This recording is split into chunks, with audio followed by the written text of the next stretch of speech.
Oula, j'avais pas vu. On arrive à la fin de la semaine là et j'ai pas fait mon quota de trade. Oula, vite, vite, vite, vite. Alors, qu'est-ce qu'on peut faire sur le Bitcoin? Qu'est-ce qu'il y a à faire là? Alors, on est dans un canal ascendant, mais on n'est pas tout en haut du canal. Les indicateurs sont pas surachetés. Bon, bah, du coup, ça peut monter, hein, donc on va acheter du Bitcoin. L'Ether, lui, c'est quoi? À peu près la même configuration, sauf qu'on est en haut du canal ascendant. En plus, les indicateurs sont en surachat, donc on va vendre 10 Ethers. Sur Atom, là, qu'est-ce qu'il y a? On semble avoir un breakout ici qui se met en cours. Ouais, ça, on peut acheter du coup 1000 atomes et il nous en faut un dernier là. Qu'est-ce qu'on peut faire sur Aptos par exemple? On voit que ça tient au niveau du support. En plus, il y avait une imbalance et des divergences. Du coup, allez, on achète, ça peut monter. Ouh, voilà, ça y est, on a le compte pour la semaine.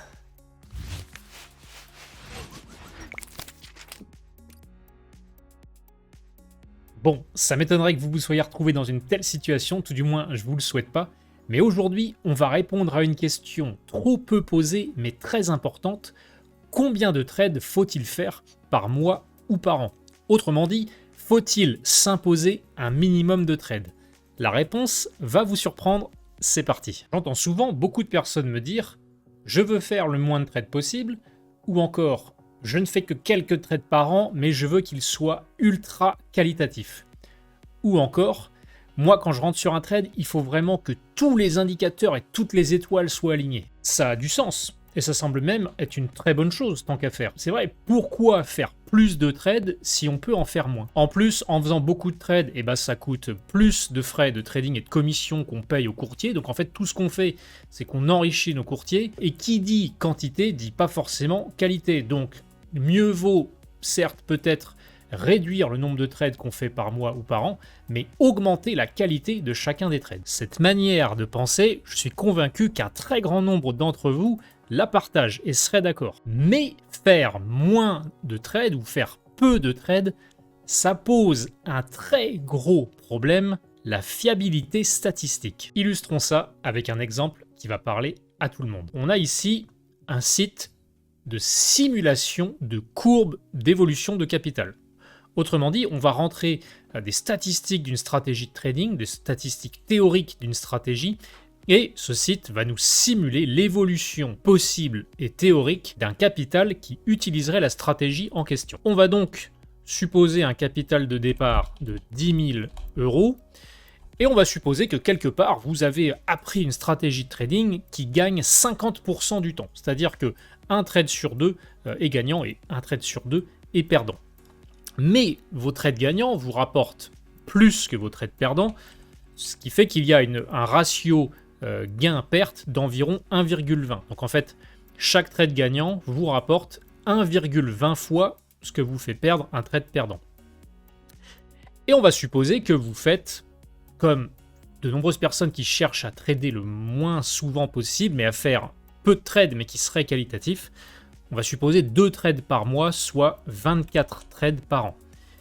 Et on va maintenant supposer qu'il y a 20 personnes qui utilisent cette même stratégie, chacun sur leur marché respectif, que ce soit la crypto, le forex, les matières premières, les actions ou autres.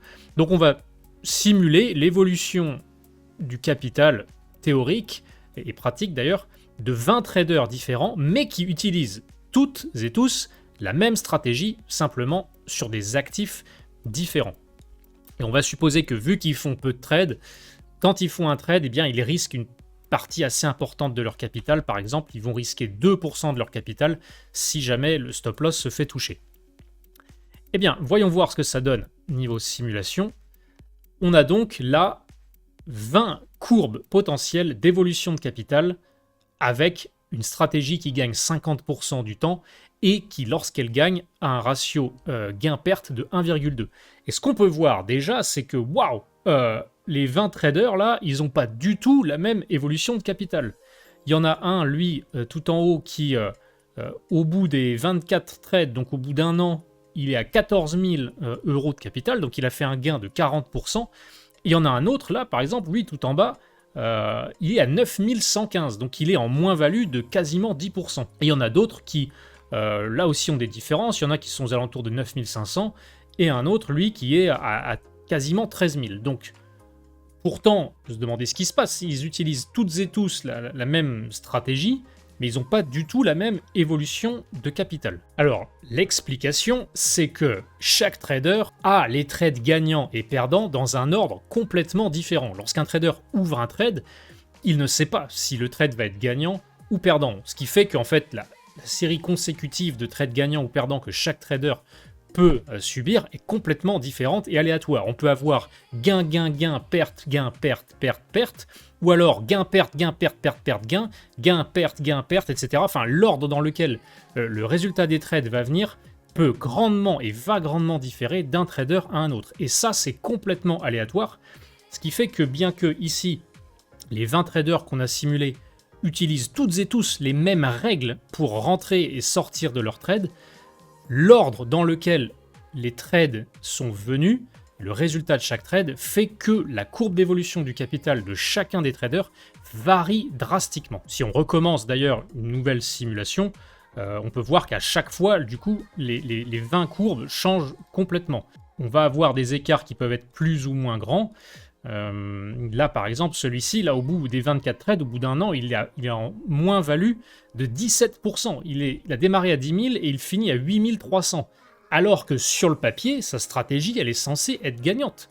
50% de win rate avec 1,2 de ratio gain-risque, mathématiquement, c'est gagnant. Mais au bout de 24 trades, le trader à la courbe bleue, lui, il voit son capital qui chute vraiment petit à petit. Alors qu'à l'inverse, le trader tout en haut, lui, tranquille, il voit son capital qui monte au fur et à mesure de ses trades et il est en plus-value au bout d'un an de 30%. Donc là déjà on peut se dire « Oula, what the fuck, ça fout les boules ce que tu nous montres ». Le gars, il a une stratégie de trading qui est mathématiquement gagnante, mais au bout d'un an, il est complètement en moins-value de 30%. C'est hyper inquiétant. Ça veut dire qu'en fait, même avec une stratégie de trading gagnante, on peut complètement perdre de l'argent. Eh ben oui, avec une stratégie de gagnante, en effet, il est possible de perdre de l'argent. Et attendez, c'est même pire. Vous allez même voir qu'avec une stratégie de trading perdante, on peut faire de super gains. Supposons que la stratégie en fait que les gens utilisent, elle est mathématiquement perdante, donc on va laisser pareil 50% de win rate, mais un ratio gain-risque qui est inférieur à 1, par exemple 0,95, ça veut dire que 50% du temps, vous gagnez 0,95, mais 50%, l'autre moitié du temps, vous perdez 1. Donc mathématiquement, c'est clairement perdant. Et bien si on simule là, pareil, 20 traders qui font 2 trades par mois, au bout d'un an, et ben on en a plusieurs là d'ailleurs qui sont clairement gagnants, d'autres qui sont perdants. Mais en faisant plusieurs simulations, on voit qu'il y a toujours des traders qui, au bout des 24 mois, sont nettement en gain. Là par exemple, celui-ci, il a une stratégie perdante, mais au bout d'un an, eh ben, il est en gain de 20%. Et en fait, peu importe, quand on simule là 20 traders qui utilisent tous une stratégie perdante, bah, il y en a toujours plusieurs qui, au bout des 24 trades, sont en gain, voire même en très beau gain. Là, ici, par exemple, le trader à la courbe bleue, si on regarde vraiment sa courbe d'évolution de capital depuis le début, bah, c'est hyper propre. On a même l'impression que son capital, il croît en ligne droite, et à la fin de l'année, 30% de plus-value. Le gars peut-être fait péter le champagne ou se vante auprès de ses potes. Ouais, j'ai fait 30% moi en trading cette année. Je trade que deux fois par mois. J'y passe 10 minutes seulement par semaine, mais voilà, je fais 30% à l'année. Je sais pas ce que j'ai. J'ai peut-être un don avec le trading. Je sens le marché. J'ai comme un feeling à chaque fois et ça marche du tonnerre. Et attendez, c'est pas tout. Vous allez voir, les choses peuvent encore plus empirer. Regardez si on creuse encore davantage le désavantage statistique de la stratégie et qu'on fait qu'en fait, lorsqu'elle gagne, elle ne gagne que 0,8 fois sa perte moyenne. Et si on simule non pas sur 20 mais sur 100 traders, bah on peut voir malgré tout qu'il y a une grande partie de traders qui finissent au-dessus de 10 000, donc avec un rendement final qui est positif, voire même clairement positif dans de nombreux cas. Malgré que la stratégie là est clairement perdante. Là par exemple, là vous voyez les courbes du haut, elles sont propres, elles sont vraiment sur la pente ascendante, alors que le gars il trade avec une stratégie qui est complètement perdante. Et si on retourne même le problème et que cette fois-ci on prend une stratégie qui est clairement gagnante, avec un ratio gain-risque de 1,4. Donc là, on rebascule sur une stratégie qui est mathématiquement largement gagnante et qu'on simule à nouveau sans trader. Et bah là, on a de pauvres âmes malchanceuses qui, au bout des 24 trades, et bah, sont complètement en perte de quasiment 20%. Et c'est comme ça sur chacune des simulations. Alors là, lui, le pauvre, la courbe verte, ça fait vraiment que de descendre. Et à la fin, il est quasiment en moins-value de 25%. Pourtant, sur chaque trade, le simulateur, il est extrêmement juste. C'est-à-dire, il donne vraiment 50% de chance de gain à chaque trade. Et lorsqu'il y a un gain, le gain est 1,4 fois supérieur à la perte moyenne.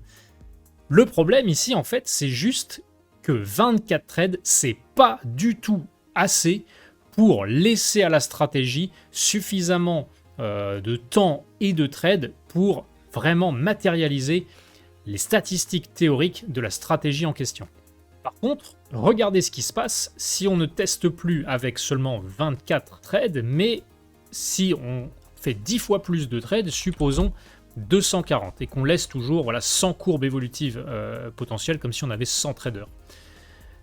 Ah, là, tout à coup, on voit qu'une majorité des courbes sont quand même sur la pente ascendante, car on laisse beaucoup plus de trades, justement, pour laisser aux mathématiques une chance de faire leur petite magie. Mais pour autant, on a quand même toujours, au bout de 240 trades, des traders qui sont clairement perdants ou qui n'ont pas vu du tout leur capital évoluer positivement. Alors pourtant, la stratégie, 50% de win rate et 1,4 de ratio gain-risque, il n'y a aucun doute là-dessus, c'est largement mathématiquement gagnant en théorie. Mais en pratique, on ne retrouve pas ça.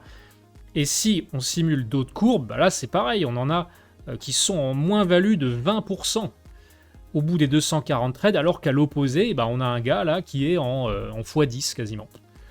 Non, x9.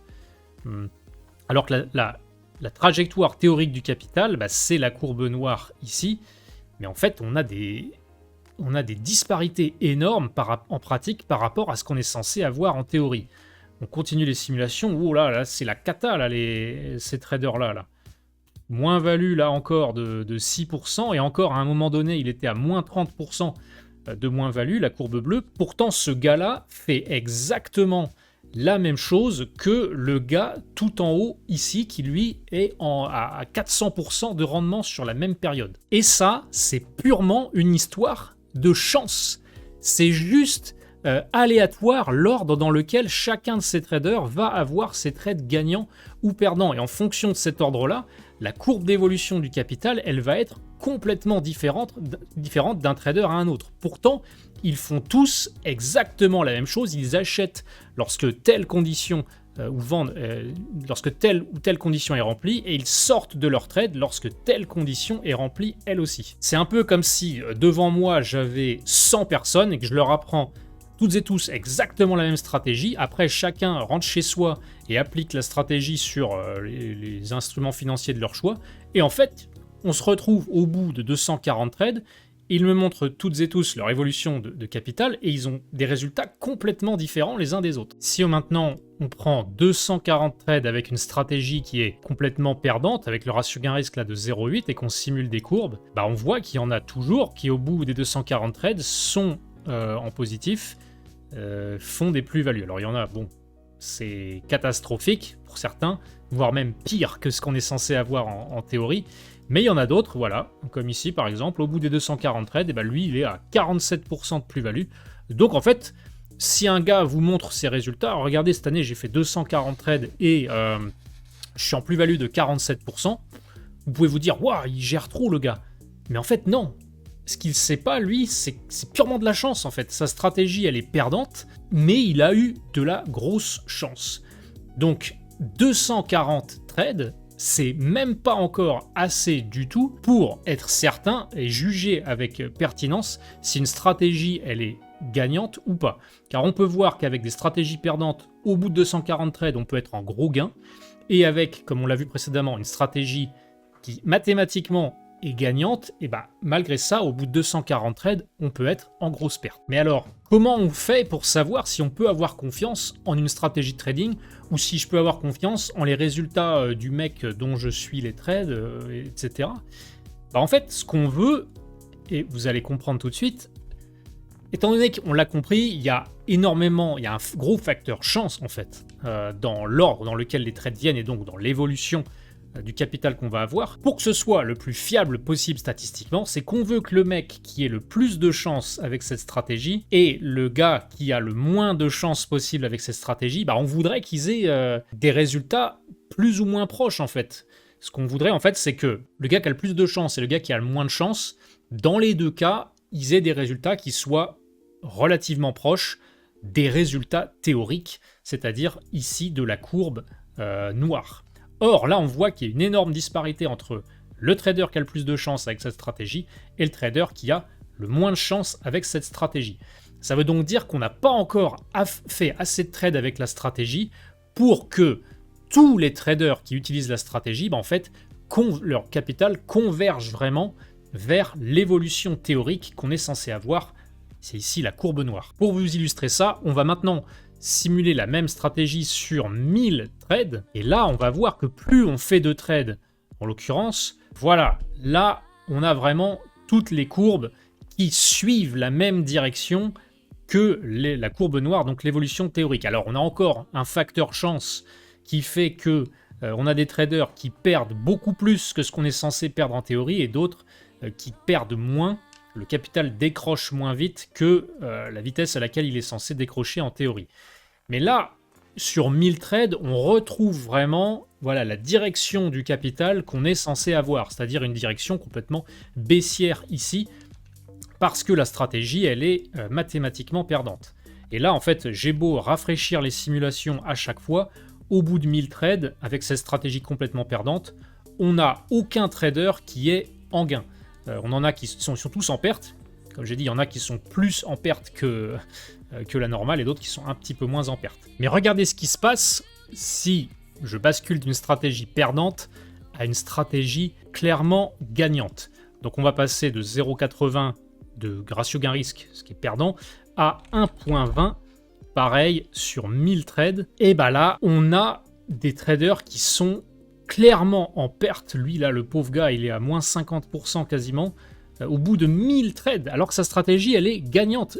Elle gagne 50% du temps, elle gagne 1,2 et l'autre fois, elle perd 1. Donc c'est mathématiquement gagnant en fait, il n'y a aucun doute là-dessus. Mais on en a toujours, et sur chaque simulation, lui, son capital là, ça descend à la cave. Le gars est à moins 75% au bout de 1000 trades. Et ce qui fait que sur une stratégie perdante, là, toutes les courbes descendent clairement, mais sur une stratégie qui est gagnante, et c'est pas le cas, toutes les courbes ne montent pas. C'est qu'en fait, c'est beaucoup plus facile de cramer son capital en accumulant des trades perdants, plutôt que de faire remonter le capital lorsqu'on a déjà eu des trades perdants avant. Le capital descend plus vite qu'il ne monte parce qu'il faut, avec une stratégie gagnante, il faut se remettre des drawdowns, et si on a déjà subi un fort drawdown avant, ça peut prendre du temps ou ça peut être long pour s'en remettre. Donc là, en fait, avec une stratégie qui est mathématiquement clairement gagnante sur le papier, il y a des traders qui, en fait, crament leur compte au bout de 1000 trades. C'est absolument dingue. Je sais pas si vous vous rendez compte, mais ça fout les pétoches, en fait. Parce que, du coup, vous vous dites, moi, en fait, ça se trouve, j'ai une stratégie perdante, mais qui, en fait, me fait gagner de l'argent, mais du coup, ça se trouve, c'est purement de la chance, et tôt ou tard, ça va se renverser. Ou alors vous vous dites, mais ça veut dire que toutes les stratégies de trading potentiellement qui me faisaient perdre de l'argent avant et que j'ai laissé tomber, en fait ça se trouve c'était juste pas de chance et avec le temps elle m'aurait fait gagner de l'argent. Mais puis je suis complètement perdu là, Benjamin, qu'est-ce que je fais du coup? Eh bien vous vous abonnez à la chaîne et vous mettez la cloche pour être certain de ne pas louper la vidéo de la semaine prochaine dans laquelle je vais vous donner la réponse à la question: combien de trades faut-il au minimum pour être certain que je peux avoir pleine confiance en une stratégie de trading? Parce qu'il faut que je développe un programme qui, avec précision, justement, va nous permettre de générer un très grand nombre de trades pour voir à partir de quand, oui, là c'est sûr, il n'y a plus de doute, on peut faire confiance à la stratégie en question. Donc, abonnez-vous, likez la vidéo si elle vous a plu, mettez la cloche, on publie ça la semaine prochaine. D'ici là, je vous souhaite à toutes et à tous une excellente journée. À très bientôt. Ciao.